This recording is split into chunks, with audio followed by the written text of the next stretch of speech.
Hey now, good morning. Okay, happy Wednesday. We're halfway through the French week. Had a lot of fun looking at that. Call Me By Your Name results are in, so can't wait to show you that on Friday. And then we started with kind of the French master, Debussy. And we revisited Eric Satie, and like I talked about, Eric Satie was on the soundtrack to Call Me By Your Name, but I didn't want to revisit him because I really wanted to talk about Debussy, and then today we're going to talk about Ravel, because those are the two probably biggest, people we could talk about forever that changed not French music only, but just music in general. So Debussy, that one note changed everything, right? And Prelude to the Afternoon of a Faun, 28 years old. He dies at age 55, which maybe back then was kind of old, but it's just a massive talent. Some people like Debussy more than Ravel. It's kind of like I don't know. It's not a great argument to get into. It's really just comes out to personal taste, which we've talked about. Nothing's better than something else. People have different tastes. That's what makes life maddening, but also interesting too. So today, let's get right into re-looking at Maurice Ravel.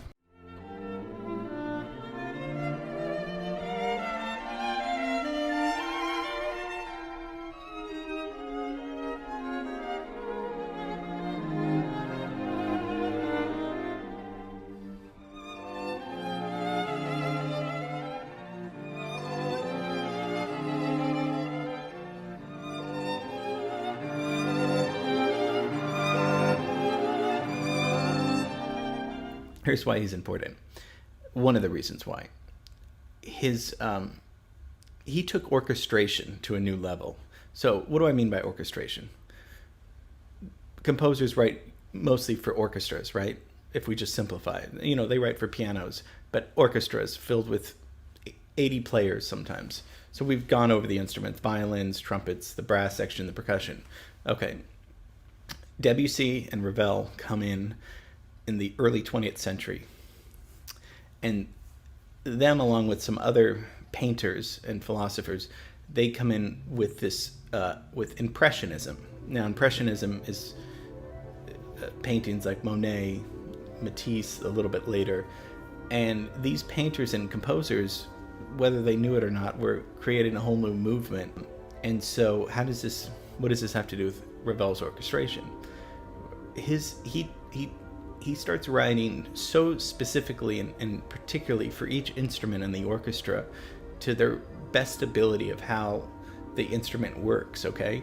So before 2 weeks ago when we talked about Tchaikovsky, beautiful melodies, Sleeping Beauty, Nutcracker, beautiful, and beautiful orchestration. There's a difference though. If we take a deeper look at Tchaikovsky's orchestration and orchestration by Ravel, you're going to see the level of detail. That doesn't mean one's better or not, but he extends the orchestration with colors, tones, things that were kind of unheard of in the orchestra, because I don't think composers really spent time getting to know the instruments so intimately, getting to know the trombone so intimately, getting to know the effects of the violin. It's one thing just to write a violin line, but Ravel and Debussy and these other composers in this era, they start painting the orchestra, just like painters use paintbrushes to draw landscapes. Ravel is using his pen to start coloring the orchestra in a way that nobody had ever done before. So let's talk about his life. French. Okay, 1875. Father's an inventor. Very close attachment with his mother. Kind of, sort of like Proust, very close until she died. Extremely sensitive person. Starts taking piano lessons when he was 6, and very sensitive to all the music around him. And he studies composition under two very important people. Now remember, when I talk about these things, we always need context, right? So where did he get his ideas from? Now, Debussy is somebody we can spend another class talking about, and maybe we will. But they were 12 years apart. Ravel was 12 years younger than Debussy, so they were almost contemporaries, but not really. So where does Ravel get his sound? If they're both, Debussy and Ravel are going at the same time, where does Ravel get his sound? So he has two very important teachers, Fauré and Eric Satie. I don't think he studied with Satie. I'm sorry, but he was influenced by Satie. Fauré was his teacher, and he was influenced by him too.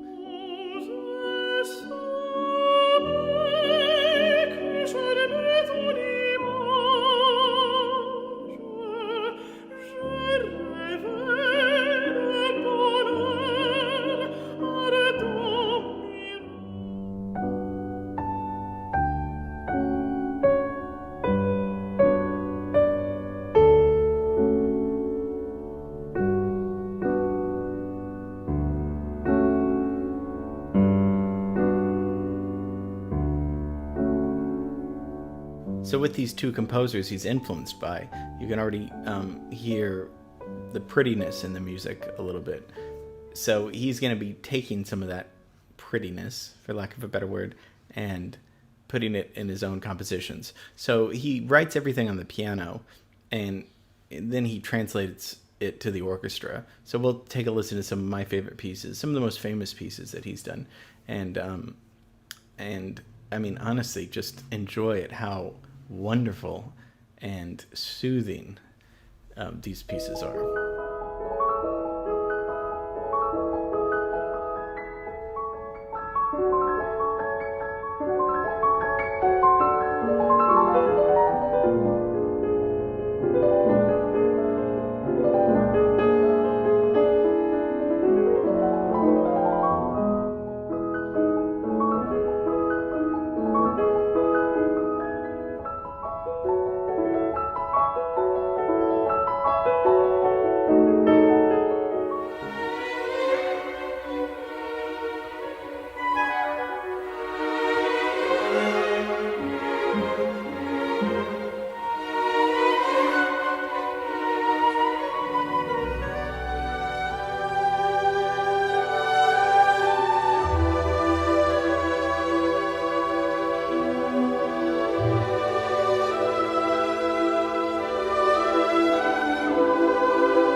Ravel incorporated modern elements of music, folk elements. His mom would sing folk songs to him when he was a little boy.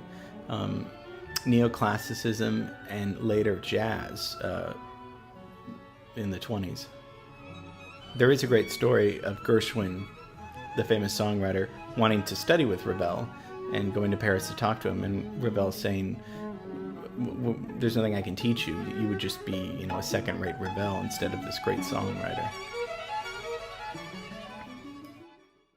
So like his father, an inventor, Ravel was a craftsman with the orchestra, and his elegance of just construction in the orchestra, the exquisite detail to how the orchestra worked, and to make it, how do you make an orchestra sound like a river? I mean, it sounds so vague, but then when you hear Ravel's music, it's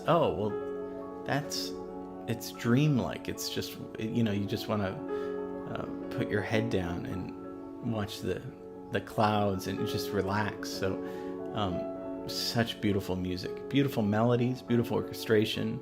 And so this is a part of Impressionism. Expressionism starts 1918, so a little bit later, and those are other composers we'll talk about. But this is early 20th century, and he died in 1937. So he saw a lot of music change during that time with classical music, with the incoming of jazz music, and he was very well versed in these areas of music. So that's Ravel. So I hope you enjoyed that. So Ravel, they're going on at the same time. They knew about each other, but 12 years age difference. Ravel really sees way more of the 20th century, because he dies in the 30s. So think about how much more he saw than Debussy. And that's why maybe some of his music sounds a little bit more jazz-like, because, of course, we talked about the story just now about Gershwin and Ravel. But mostly the difference maybe is that he extended the orchestra a little bit more than Debussy, perhaps, with some of his techniques of how he used the orchestra. Just maybe extended it, which is kind of a vague term, but kind of tried to go even beyond it. There's going to be other composers like Berio that go way beyond extending the techniques of the orchestra, but they lose some melody, they lose tonality, so we won't go into that. But they do extend it beyond it, where it becomes more like sound effects with orchestras, and it's brilliant, but it's not interesting for our purposes right now. So that's why Ravel did that. He paints the orchestra, It's just like a painter. It's very much like that Impressionism, just painting it, using the orchestra colors. And then, we noticed that we did a whole class on Fauré. So when I did that class with you guys, we didn't know about Fauré, but now we know about him. So that was Ravel's teacher, which is really interesting. But so I think because Ravel used more jazz a little bit, that also makes him a little bit different than Debussy. But how would Debussy know that? Debussy didn't hear Gershwin. He didn't hear all that kind of music that Ravel heard. So it's just, gosh, the 20th century was so unique. Especially just the first few decades of the 20th century, with the Rite of Spring happening and all these huge monumental pieces and composers. So exciting. So Ravel got to witness a little bit more of that. So I don't want to ask you who you like more, Debussy or Ravel, but I want you guys to think about, maybe there's certain pieces that you enjoy more, and that's fine. So Ravel, we'll talk more about him, of course, but that was just a pleasure to share with you. Tomorrow we're going to talk about another French composer to finish up our French week. He's less talked about for some reason, but I'm going to get you guys to love him. Don't worry. He's just one of my favorites of all time. So, but that's tomorrow. You're gonna have to wait for that. Okay. Love you guys. Miss you guys, and see you tomorrow. Bye.